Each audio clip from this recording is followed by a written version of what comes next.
Okay, Ishan Prabhu. So we're Krishna. live, Ishan Prabhu. Yeah.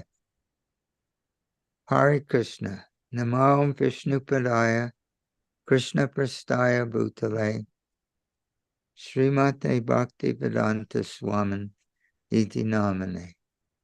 Namaste Saraswati Devi Gauravani Pracharine Nirvishesha Shunyavadi Paschatya Deshatari.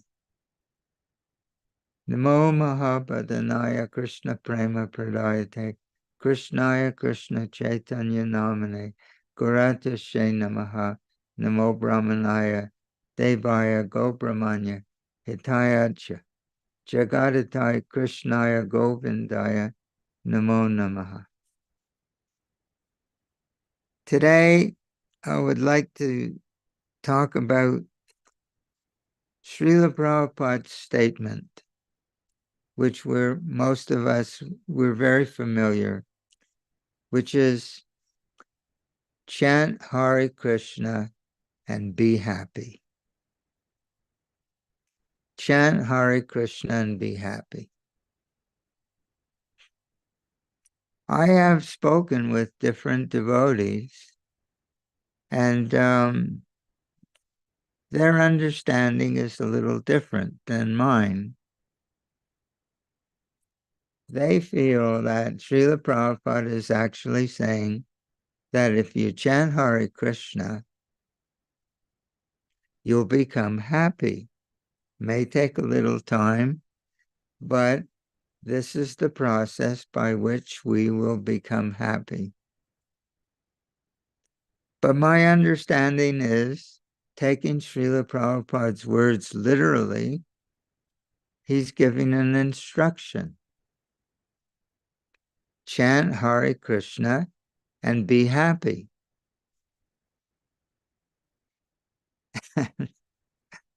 It's very important to be happy, to be a devotee. This is the basis, this is the essence of the mode of goodness.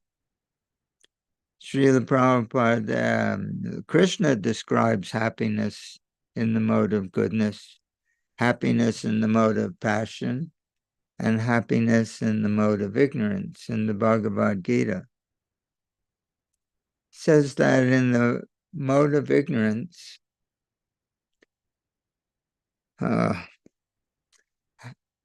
one is miserable in the beginning and miserable in the end, just like we were describing some people take drugs, how miserable they are to take these drugs. You know, they cost money, they deteriorate our health, they deteriorate our mental, our emotional body. Or sometimes people are hateful. And everybody is simply trying to become happy. Our whole material life, our whole life in general is all about how can I be happy? And everything we do is to try and achieve that. Even when we're having resentful feelings or judgmental feelings of others,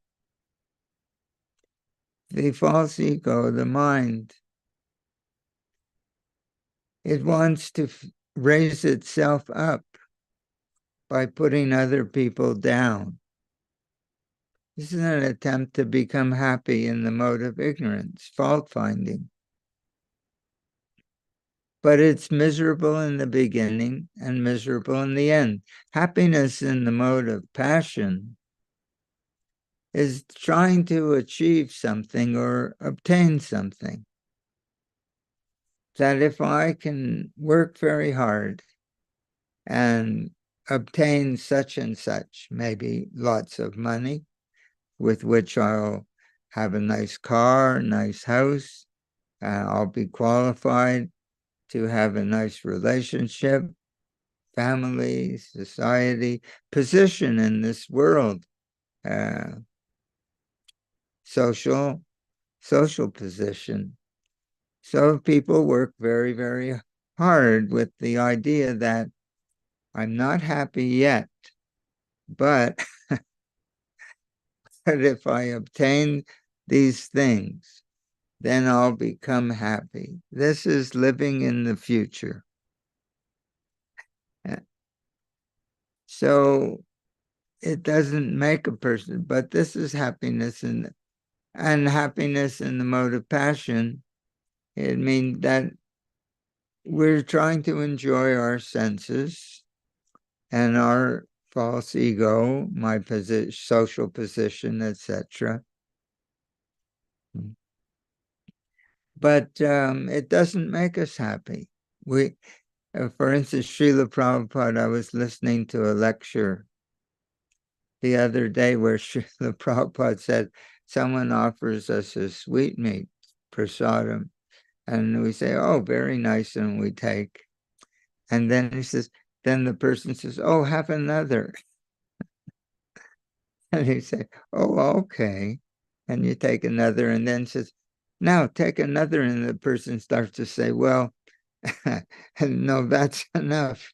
We can only take so much sense gratification before actually the mind and body becomes disgusted. So this is happiness in the mode of passion. It's like nectar in the beginning and like poison in the end. It's the way the material mode of nature works. So happiness in the mode of ignorance, like a person who's a drug addict, they're miserable and trying to be happy, but they're miserable in the beginning and more miserable in the end. Happiness in the mode of passion is like nectar in the beginning and then poison in the end.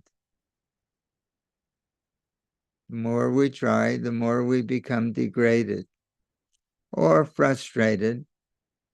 And then frustration leads to anger, and that puts us down further into the mode of ignorance. A happiness in the mode of goodness is causeless. Happiness in the mode of goodness is not caused by the engagement of our senses or the engagement of our false ego. Happiness in the mode of goodness is independent of our outward situation. This is why, as Srila Prabhupada wants us to become Brahminical, because in the mode of goodness, one is always jolly. One is happy within their heart. Just like we have in Krishna advises in Bhagavad Gita to renounce the fruits of our activity, not to be fruitive, and not to be concerned about success and failure, but simply to do our duty. Well, how can a person do that? How can a person engage in their daily activities and not be disturbed if there's success or failure? Not be disturbed about profit and loss. The disturbance about the results of our activities is because we're thinking mistakenly that if we can achieve certain things or obtain certain things, that will make us happy. But if a person is already happy within their heart, then they become indifferent to success or failure. It's not that one grits their teeth and by determination tries not to react one way or another to success or failure. It's that a person who's happy within themselves is indifferent to success and failure because their heart is already fulfilled. Krishna talks about this in the 17th chapter of Bhagavad Gita, Divisions of Faith. He explains that this Manaprasada is translated by Srila Prabhupada as, in two ways, as satisfaction of the mind, and in the word for word, and in the verse, as Srila Prabhupada translates Manaprasada as serenity, to be serene within the heart. Just like in 1842 of Bhagavad Gita, the first quality of the Brahman is, Krishna says, the qualities by which the Brahman works. He also works like everyone else works. But the first quality of the Brahman by which he works is peacefulness. Sama. Samo damas tapashocham shantir arjavam eva cha.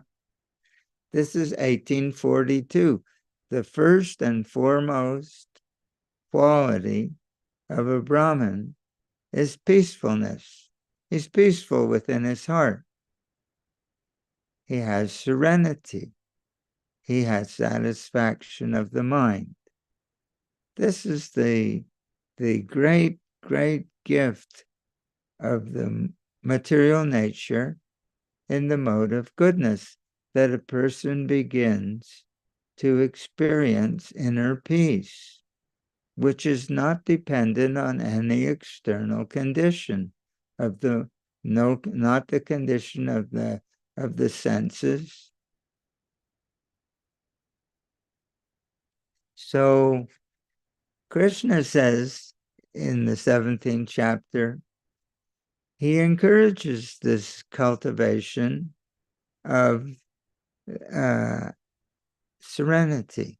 And he says that it makes a difference because there's people who, impersonalists, they want serenity also, this equanimity, inner peace.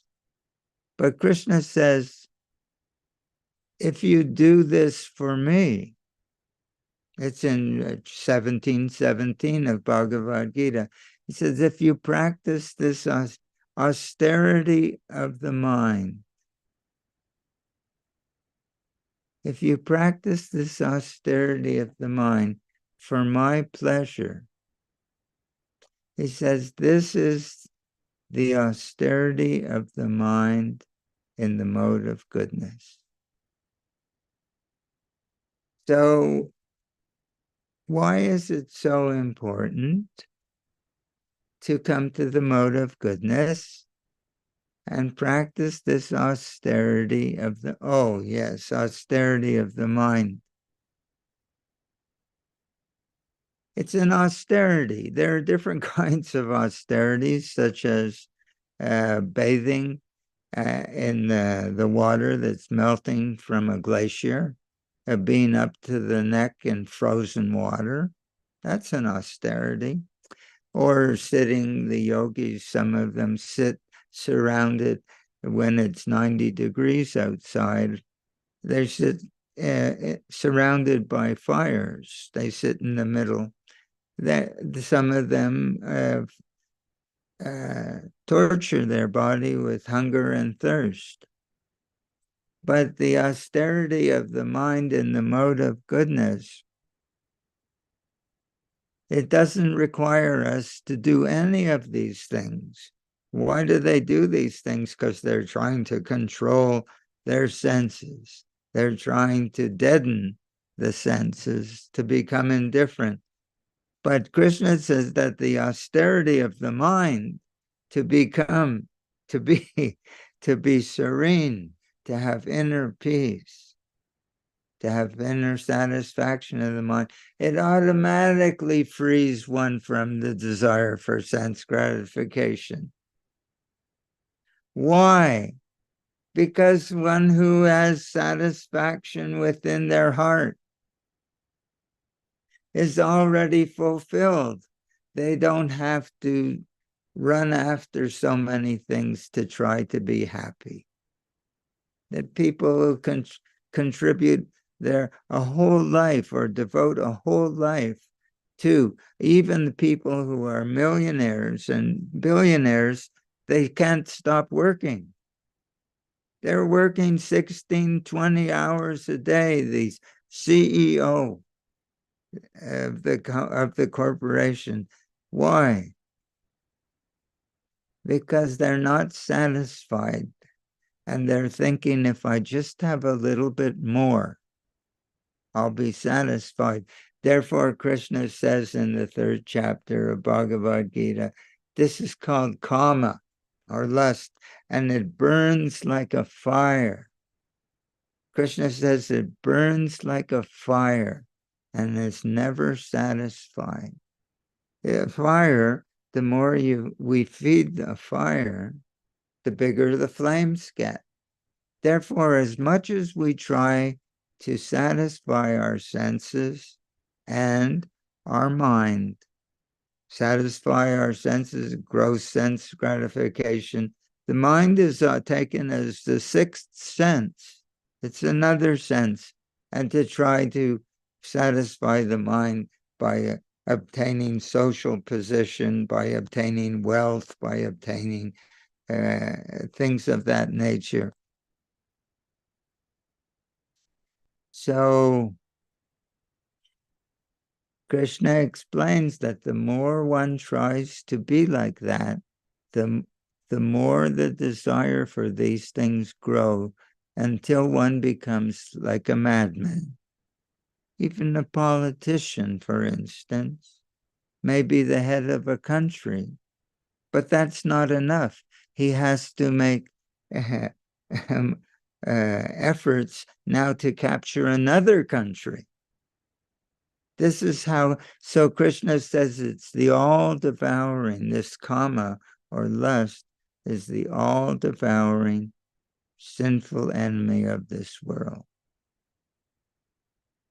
So we have to become elevated to the mode of goodness, wherein there's a feeling of fulfillment within our own heart that frees one automatically, effortlessly from the conviction of the intelligence. Krishna explains in the 3rd chapter that this lusty impulse or lusty orientation for sense gratification, it takes up residence in the senses, in the mind, and in the intelligence. And Srila Prabhupada says, lusty intelligence, Srila Prabhupada explains in chapter 3 of Gita, lusty intelligence induces the spirit soul to acquire the false ego. It makes us feel that I'm this body. It's the opposite of realization or liberation. It makes us more and more like the animals, eating, sleeping, defending, and mating. So the mode of goodness produces a feeling of inner peace. Samodam Astapashocham, 1842, 1717. Serenity, satisfaction of the mind, feeling fulfilled within oneself. So that Krishna says this is the austerity of the mind in the mode of goodness. So we have to come to that's Brahminical life. And we have to, Krishna says, these are the qualities by which the Brahmin works. It's not that we just sit and are satisfied within our hearts, feeling inner serenity, inner peace. But these are the qualities by which a Brahmin works, 1842. That he's engaged in all of his duties and all of his activities of daily life, just like everyone else. But he does everything without attachment to the fruits of his labor. Not because he thinks he should, but because he is happy within himself. This is the quality of a Brahmin. So Krishna explains in how one comes to this position. 1851 to 53. Those verses are grouped together in the Bhagavad Gita. 1851 to 53. And so many activities. And among them is this dhyana. This is Srila Prabhupada translates like one engages in a trance or a meditation, in other words, a trance, and the word shanti, again, of inner peace, and how much Srila Prabhupada explains in the word for word, 24 hours a day to be absorbed in this inner peace in all of his activities, in doing things. This is the way a Brahmin lives. This is why. So Srila Prabhupada says in the purport to 1851 to 53 that this is the mode of goodness, is first sentence, that when one understands how these modes of nature work, he keeps himself in this goodness. And in the end of the purport, he says, because this is conducive to realization. What realization? That I'm not this body. To realize, what does realization that I'm not this body mean? Realization that I'm not this body means that I'm not having the conviction in the heart that by serving my senses, I'll be happy. Oh, this is true. So a Brahmin is liberated in that sense. And what happens to such a person is explained in the next verse, very important verse, 1854.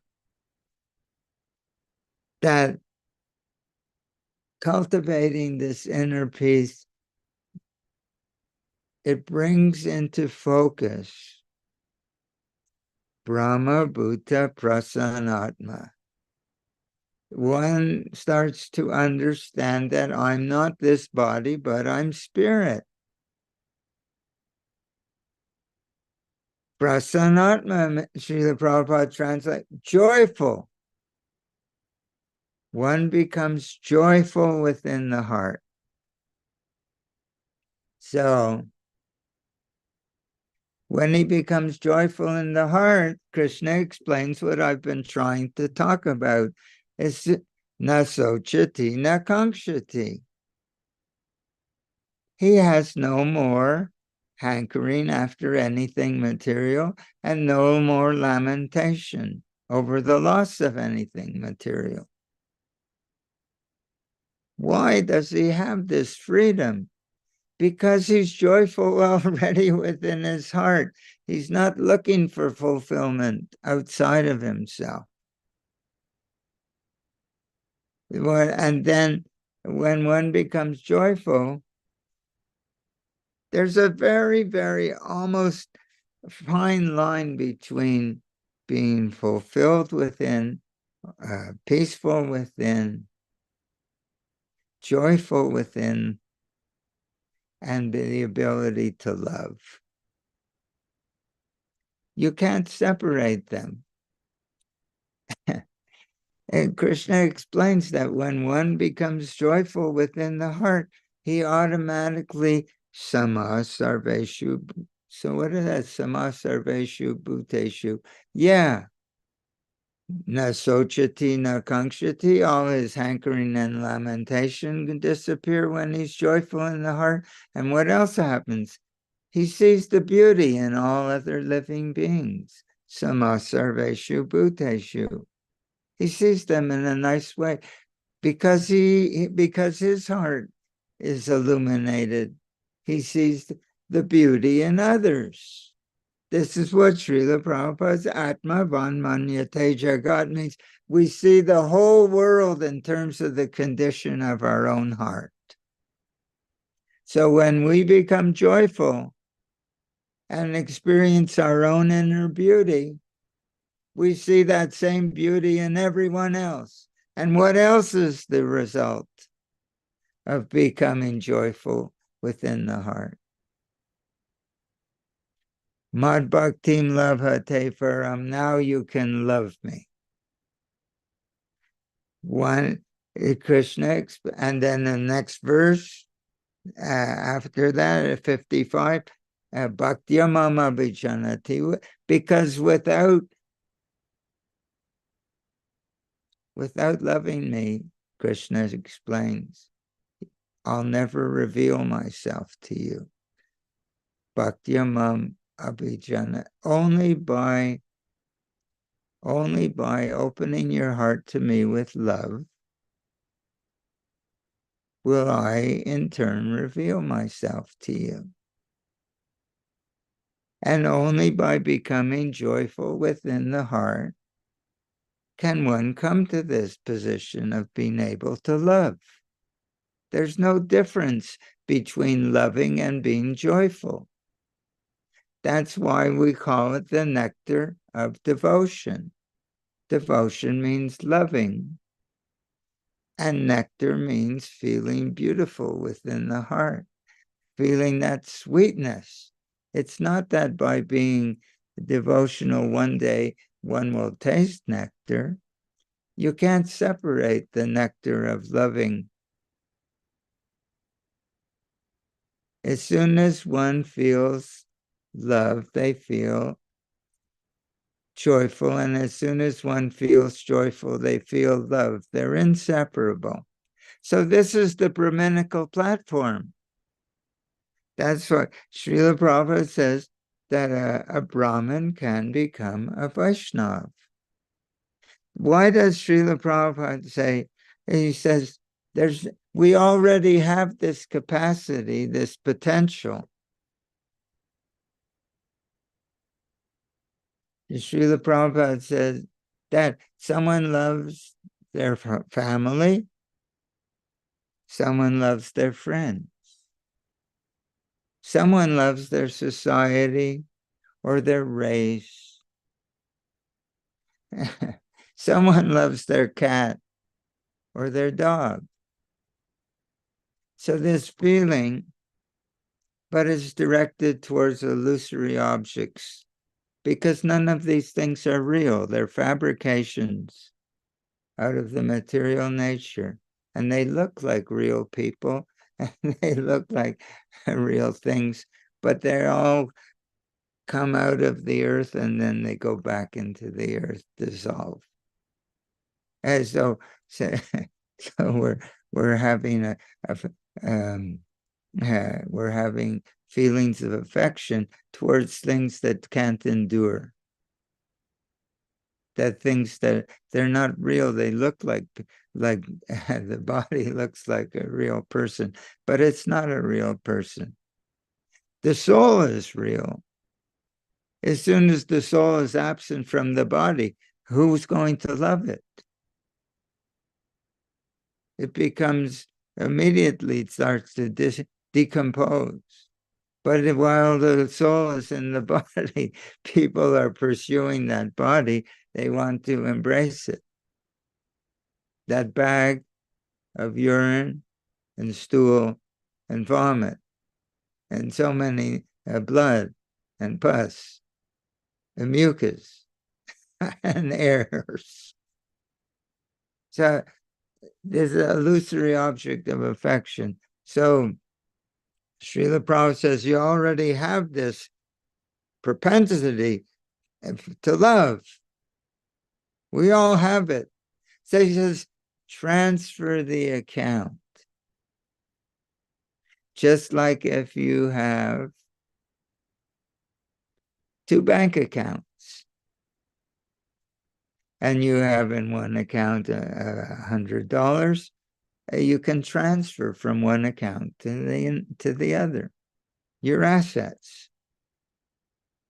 But if you have nothing in the account, then you can't transfer. So a person in the modes of passion and ignorance, they cannot transfer because they don't have love. Transfer the account means take your love that you have for illusory objects and transfer it to Krishna and Krishna's pure devotee. The loving propensity is there, but the objects of affection are illusory. Direct the same feeling towards the real objects of our affection. This is called bhakti. So we have to come to this Brahminical platform whereby because there are people in the mode of goodness. There are people in the mode of goodness. As soon as they come to the mode of goodness, people become philanthropic. They become humanitarian. They want to do nice things for people. But it's all useless. Because the real problems of life, they want to feed people. They make food distribution centers. They want to give people clothing.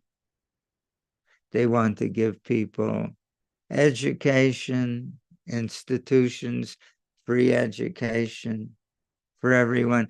They want to give free medical. They build a hospital.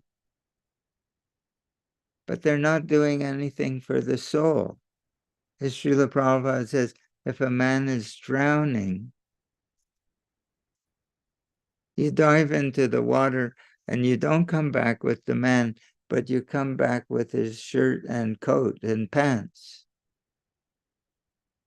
In the same way, trying to do this good work for other people, it's not taking care of the soul. The real problems of life are birth, old age, disease, and dying. And no matter how much food we give people, no matter how much clothes we give people, no matter how much free medicine we give people, no matter how much we give people education, we're not solving the problems of life. Birth, old age, disease, and death. Only thing that will solve people's problems of birth, old age, disease is if they develop love for God, love for Krishna. So, but in order to give love of Krishna, one has to have love of Krishna. Just like we have the Christians, for example, are more advanced than the people in ISKCON. Because the Christians are Ritviks. The Christian priest doesn't initiate someone in their community. They make them They give them a ceremony in which they connect them with Jesus. They're being ritvic. They're connecting the person in their congregation with the pure devotee of God. But in ISKCON, they are connecting people with the priest, who's not a pure devotee, who's a conditioned soul. It's just like if somebody... So the Christians are more advanced than the people in ISKCON. They may not quite understand the teachings of Jesus, that he's teaching pure devotional service. He said, not what I want, but whatever you want. Not my will, but thy will be done. It's in the Bible. He's not teaching about approaching God for material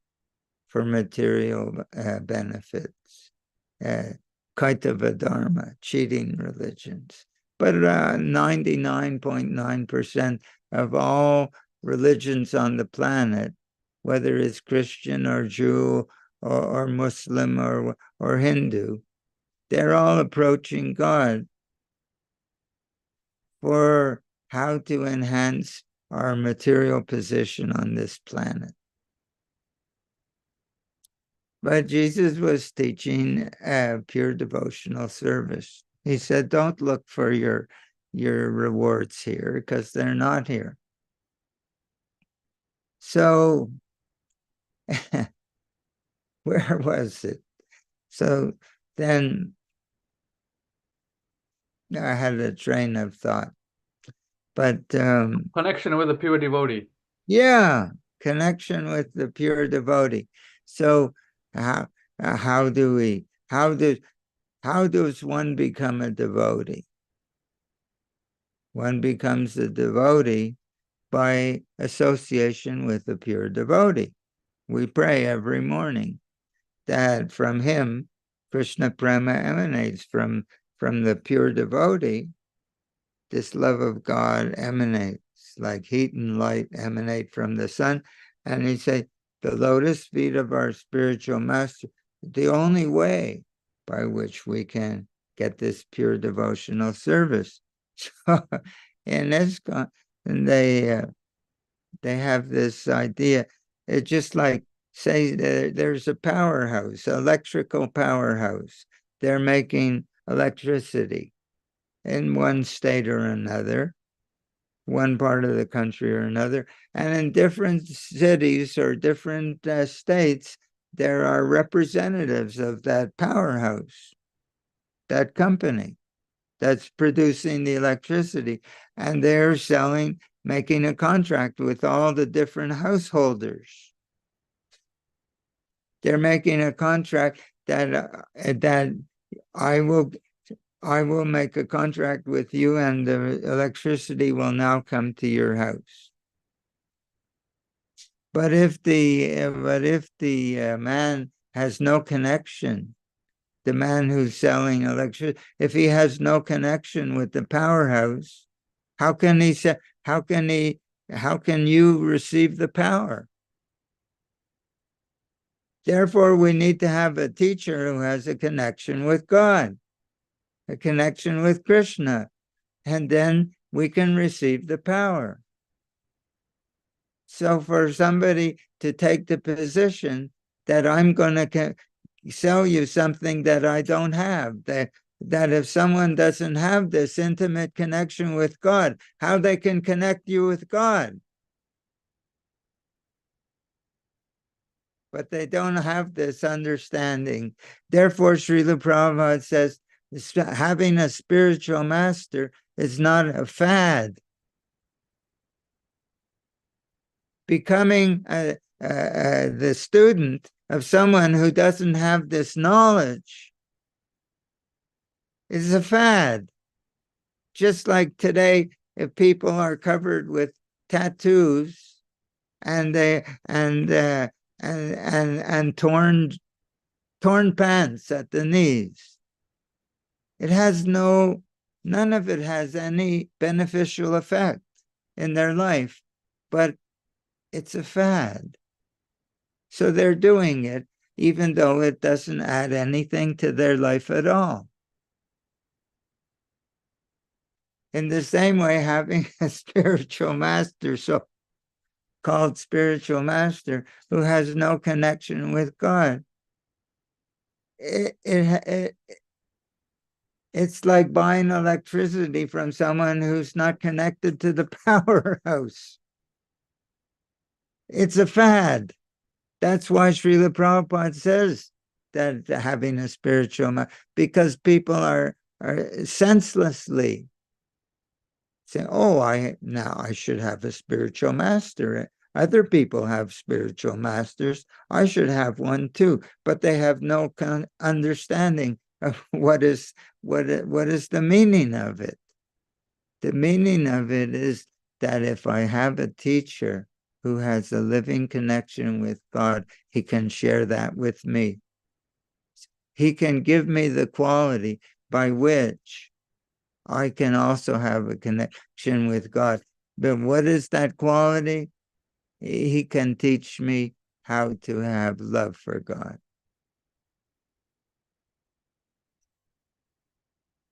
So to have a living relationship with such a person has to be a very close relationship. Srila Prabhupada uses different words to describe this relationship. He uses the word intimate, an intimate relationship. He uses the word thick. What does it mean to have a thick relationship? If a person is preoccupied with something and you want to talk to him about something else, you can't get through because he's so preoccupied that you can't get through that thickness. There's like a wall. You can't penetrate. So in the same way, we need to have a thick relationship with our spiritual master. Srila Prabhupada uses that word, thick. He also uses the word heart to heart. Srila Prabhupada in the 10th canto purport, that he said, unless one's spiritual master has Krishna always within his heart, the student cannot develop the capacity to always have Krishna in his heart. One has to have a heart-to-heart relationship with someone like that. So what we have to do is have the ability how to approach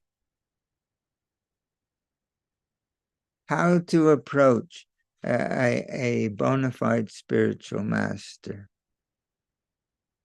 Therefore, we have to have the ability to open our heart to him.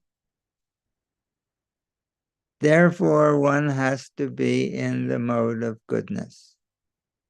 In the mode of goodness, one can feel just like there are indigenous people on the planet and people who live in the Western world, many of them, they very much appreciate these indigenous people. Why? Because the indigenous people have a living sense of connection with nature. They call it Gaia, that nature, Mother Nature. And they have this living sense of connection, this living sense of reciprocation with the Mother Earth. And people wish they had that. But what is the key? The key is that their hearts, they have love in their heart.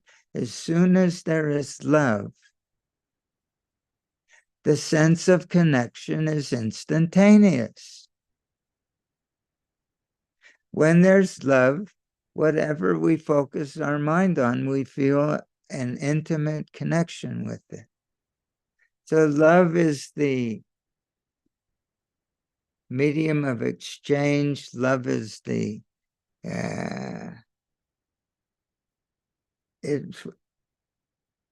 as soon as the love is there, there's a sweetness in the heart that's called the nectar of devotion. One feels connection as soon as there's love in the heart. So we have to be able to love before we can approach Srila Prabhupada. As soon as we approach Srila Prabhupada with love in our heart, we can feel his presence. And his presence is so uplifting. It's like in physics, there's this phenomenon called induction. If you put a piece of metal near a magnet, the other piece of metal will take on the charge of the magnet. Induction. It induces. Being in touch with someone who's a devotee of God, there's an induction. From him, Krishna Prem emanates. And if we can catch that emanation, it's like a light in the heart, metaphorically speaking, that eradicates the darkness. From him, this love emanates, and in this way, our ignorance is destroyed. There's no way to develop love of God other than the association of a pure devotee. That's how one learns how to love. It can't be taught, but one has to catch it. Like Srila Prabhupada says, like one catches a disease from someone who has a disease by association. And this is not an advanced position. This is the beginning position. The heart-to-heart relationship, Srila Prabhupada says, is the meaning of Diksha. So Srila Prabhupada says in 1.5.25 of Bhagavatam that what is disinfection? Srila Prabhupada says disinfection means to imbibe the taste of devotion. In the association of a pure devotee, you're with him, you feel his presence, and you get the taste, which he says this makes, he says the neophyte. It's right there in 1.5. The neophyte imbibes the taste. So this is not an advanced position. This is the beginning. The neophyte imbibes the taste of devotion, which makes, Srila Prabhupada explains, a material taste unattractive. That's how we develop anartha nivritti. The unwanted desires of the heart become, from him, Krishna Prem, love of Krishna emanates, and if we catch it, our ignorance is destroyed. Anartha nivritti. We have to be able to associate with a pure devotee by having a thick relationship. Then, so love, a loving heart immediately gives us the sense of being connected. That's why we have to come to the mode of goodness. Because in the mode of, Krishna says, it enables us it frees us from the desires of the mode, na sochati na kankshati. No more hankering, No more lamenting because the heart is already filled. And then one becomes able to love when the heart is full. Mad bhaktim lavate param. When the heart is filled, one becomes able to love. Krishna says that specifically in 1854. When one becomes joyful in the heart and fulfilled, their desire for material things and their lamentations evaporate, and mad bhakti, and they become able to love. They become able to become a devotee. So we have to become situated in goodness in order to have a living relationship with our spiritual master. Then the neophyte devotee imbibes the taste, which makes material taste distasteful. The neophyte has nothing to do with advancement. It's how we start our process. So then as Srila Prabhupada says, after this anartha nivritti, when the neophyte, then one becomes steady, Srila Prabhupada writes, 151. After he becomes steady, he starts to have spiritual feelings. After he starts to have spiritual feelings, at last he becomes situated on the platform of love of Krishna. And Srila Prabhupada's last sentence, all of these stages, from neophyte to the highest stage, they go forward when one has the association of the pure devotee. So love is not something that is given to us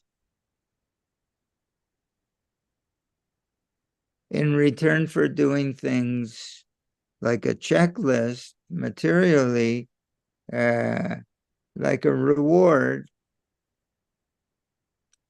But love is given to us when we have love. It's like going into business. The goal is to make money, but you need startup capital. Right. It takes money to make money.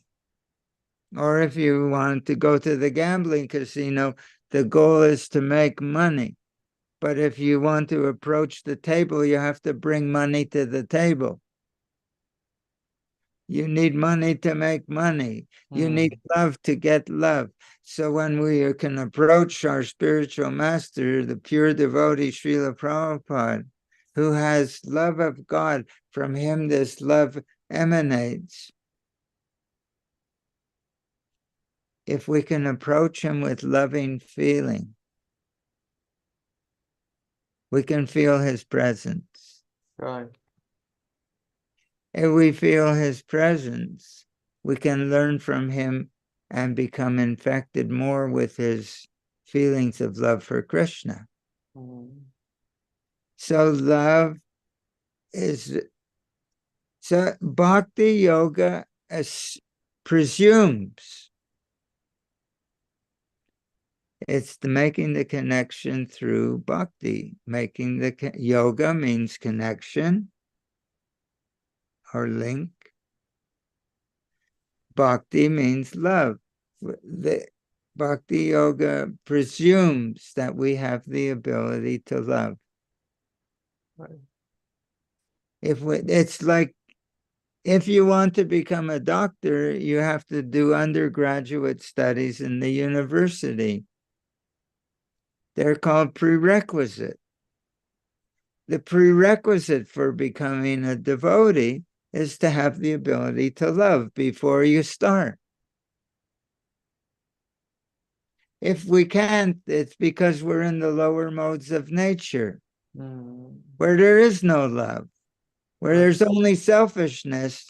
and lamentation and anger and sorrow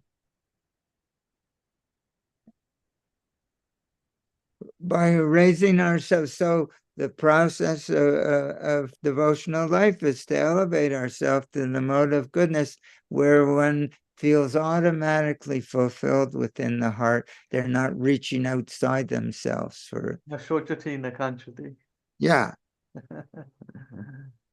So this is the process. So very simple. Anyone can do. We've all had happy moments in our life. Right. Think of the happiest moment you've ever had. And don't just remember the occasion, but remember what it felt like. And hold that feeling in the heart and then forget about the memory. Just hold that feeling. That is inner serenity. That is inner peace. That is prasanatma. And learn, cultivate the ability to live in this way, because as soon as we feel this way, this is the way in which the Brahman works. Anyone can do it. It's just a question of willingness. Feel that joy. It's not artificial. It's not any more artificial than feeling hankering and lamentation and anger and depression. It's like shifting gears in a manual transmission. It's another way of being, and we can cultivate it and learn to live in that mode. And Krishna says these are the qualities by which the Brahman works: inner peace, satisfaction of the mind, serenity, prasanatma, joyfulness within the heart that frees one from hankering and lamentation. As soon as the joyfulness, the happiness is there, therefore Srila Prabhupada says, how do we start this little lecture talk? Chant and be happy. Chant Hare Krishna and be happy. Right. We say these things as if Srila Prabhupada uses the word hackneyed. As if we say them, but we don't think what they mean. Yeah. Mm. So we can do this. Right. And feel his love. And then when we do, what does bhakti? Then we want it because it's so nice. Therefore, Srila Bhakti Vinod Thakur prays, when will I hold your feet until the end of time? When, oh, when will that day be mine? When will I have the intelligence to stay in that association? Because it's so nice. Right. So I have a discussion point here that I want to discuss here, Ishan Prabhu. Like Srila Prabhupada being a transcendental person, okay, we get that. Now we bring that idea down. For example, if we have some resentful feelings, if we see someone or we understand that, okay, he's a spirit soul, that thought comes in us, okay, yes, he's doing this guru business and we have nothing to do with that person.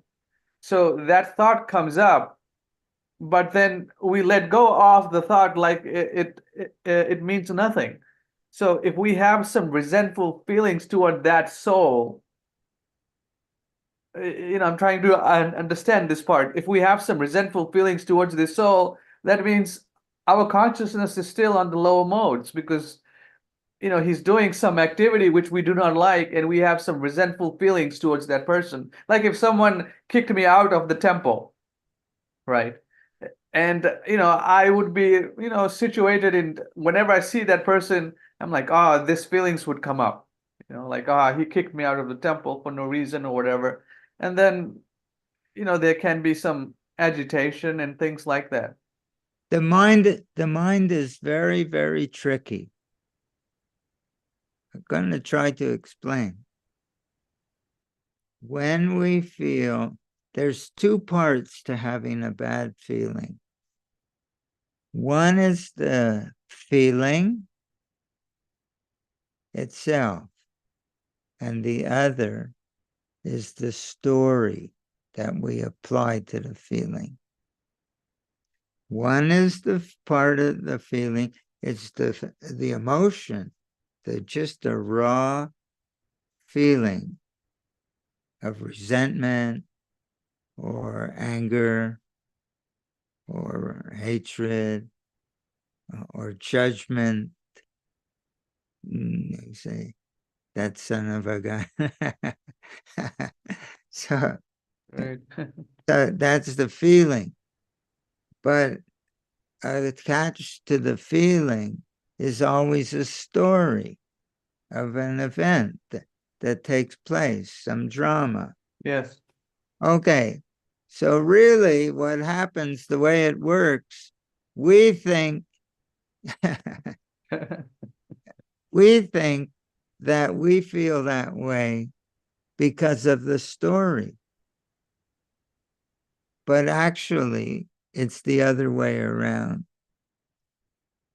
When the heart is not satisfied, then it attaches to the story.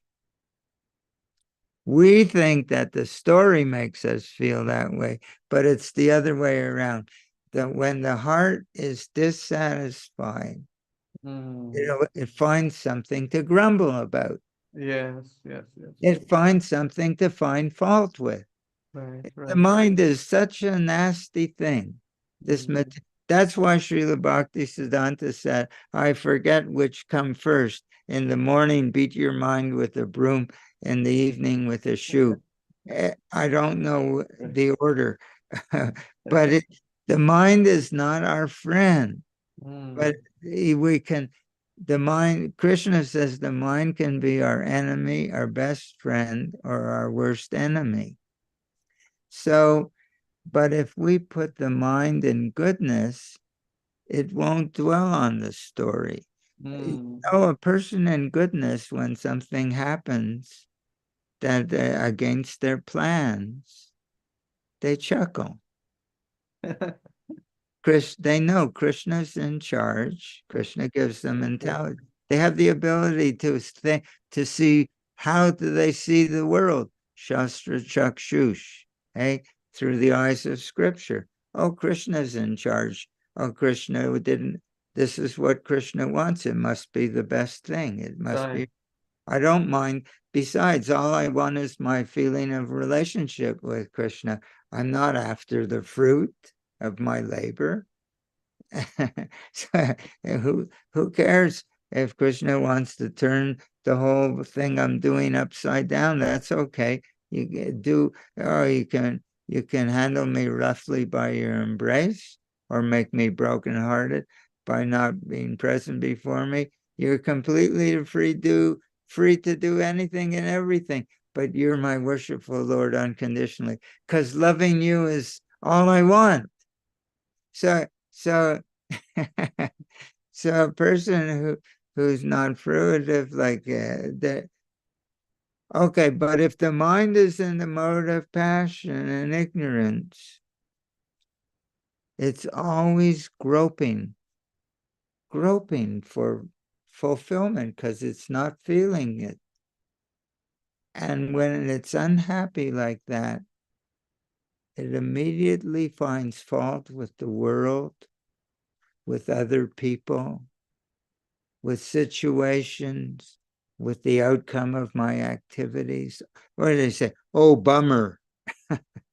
They say, talk like that. Right, People talk like that, and they don't even recognize the fact that this is a sick frame of mind. This is passion and ignorance. Yeah, instead of thinking, This is perfect. This is what Krishna wants. This is seen through the eyes of scripture, Shastra Chakshus, in the Right. mode of goodness. Instead of and being happy that it doesn't matter. I'm not the enjoyer. Krishna is the enjoyer. It doesn't matter the way.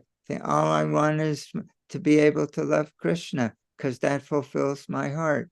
Let him do what he wants with the world around me. Right. But if a person's not satisfied, then he's thinking that I'm unhappy because of these conditions. But he's not unhappy because of these conditions. He's unhappy because he's unhappy. And then he makes a story, the mind, that it's because of this, because of this, because of that. Hmm. It's the way it works. First is the feeling, then comes the story. So yeah, it's true. Then we supply all unlimited stories. We can think our whole life from the time I was a little boy up until now, all the people who mistreated me, didn't do the right thing, cheated me, etc., etc., insulted me, excluded me, stole from me, took from me, put themselves in front of me. Uh, so, uh, but those thoughts don't come to a person who's in goodness. Hmm. A Can person able in to. goodness will see people like that and have compassion on them because he's Right. not hurting. He understands that others are suffering and just wants to help. He sees the disease. He hates the sin, but not the sinner, like it says in the Hmm. Bible. A doctor sees a sick person. He doesn't hate the person for being sick. He hates the disease and wants to eliminate it because he loves the person. But he has to be on that platform, you know. Right. Right. But if we're on a lower platform, we're feeling insult and injury and all these things, and we apply the story. But it comes from being in a lower condition of heart. Yes. Okay. Right. Yeah, because I'm very conscious of these feelings. If I see Yeah, someone, me too. yeah, like so I'm like, okay, yeah, these feelings are coming up, but still a spirit soul, and he has a free will to act whichever way he wants and his choices. So then I kind of let the feeling go away and be like, okay, yeah, that's over. You're exercising intelligence. Yeah. The idea is if we can come up to the mode of goodness, Yes. cultivate the ability to live. It Mm. says in 1851 to 53, it uses these words, dhyana, there it's in the word for word. It means absorption in a trance, Srila Prabhupada translates it. Then there's another word that I don't, I forget what the Sanskrit is. Srila Prabhupada says 24 hours. And then towards the end of the word for word, like Shanti. Oh, yeah. Well, mm. So he says, living in this trance, absorbed in this it says, if one lives in a trance of feeling this inner peace, uh, Right. that what it brings into focus a joyfulness in the heart. And then he sees exactly what you're talking about. Instead of seeing that son of a bitch, he sees the beauty, samasarveshu bhuta. He sees the beauty in all living beings, in spite of Right. that they have so many bad habits, in spite of the fact that they can be so hurtful to others and to Mhm. themselves. That's the way Srila Prabhupada sees us. We're contaminated, Right. Right. diseased spirit souls, but he sees the beauty in us and he tries to bring that out, you know. Right. In Right. he sees he passed he hates the sin, not the sinner. Right, right. Yeah. Amazing. So we have to be on that platform. Right. Mm, Just goodness. mm, Uh, and we can cultivate it. mm. We can learn to, we can cultivate the mode of goodness. With the essence of the mode of goodness is the loving heart. Right. This, All of those goodness activities are just to bring about that kind of heart that is conducive to the Brahma Buddha platform. mm. Yeah, so W- so like We're at that. about an hour and 10, 15 minutes already. So Okay. if there's any other questions from the devotees who are watching, you can email Ishan Prabhu or just post a question and then we will try to give an accurate answer. I don't want to call it an answer because Prabhupada is giving the whole solution, chant and be happy. But people need some, like I asked this question, about Yeah. observation and then like this. So, You know, then there are other traditions in which people they have daily meditations, how to be a loving person. mm, We have the highest knowledge, Vaishnava philosophy, but steel-framed hearts. yes. They learn how to be loving people and they become humanitarians, Mm. which is useless for saving the spirit soul. Somehow or other, we have to develop this mode of goodness, the essence of which is a loving heart. Right. Hare Krishna. All right. So, thank you, Ishan Prabhu, for the discussion from different angles of vision. Would like, if anyone has any questions, they can post it in our messages or join the WhatsApp group. We have a WhatsApp group where people can ask questions, as well as the link is posted for the classes. So now the classes will go on Sundays at 5 p.m. California time. That will be 6 p.m. for Ishan Prabhu, right? New Mexico time. So, and it'll be what, 9 p.m. for 5, 6, 7, 8, 8 p.m. for Eastern Standard Time. So, This is your WhatsApp group? yes, the messages that go out, people or devotees who want to come to the class, there's a link in the description of the video. They join the WhatsApp group, and in that group, the link is posted to the discussions that we have. How maybe I should talk to you, Yes, or maybe you can send me a brief email explaining how and when and yes. what link I use and that sort of technology, and I'll be glad to participate. All right. So thank you very much. Today we have Rath Yatra in San Francisco. I'm gonna, take some books, Prabhupada's books and some flyers and see, you know, who's there. Lord Jagannath is always there. So I think the 58th Rath Yatra in Golden Gate Park, San Francisco. So thank you very much, Ishan Prabhu. We'll talk over the week and then we'll have our programs on Sundays from now onwards at 5 p.m. Hare Krishna. Haribol. Thank you. Hare All Krishna. glory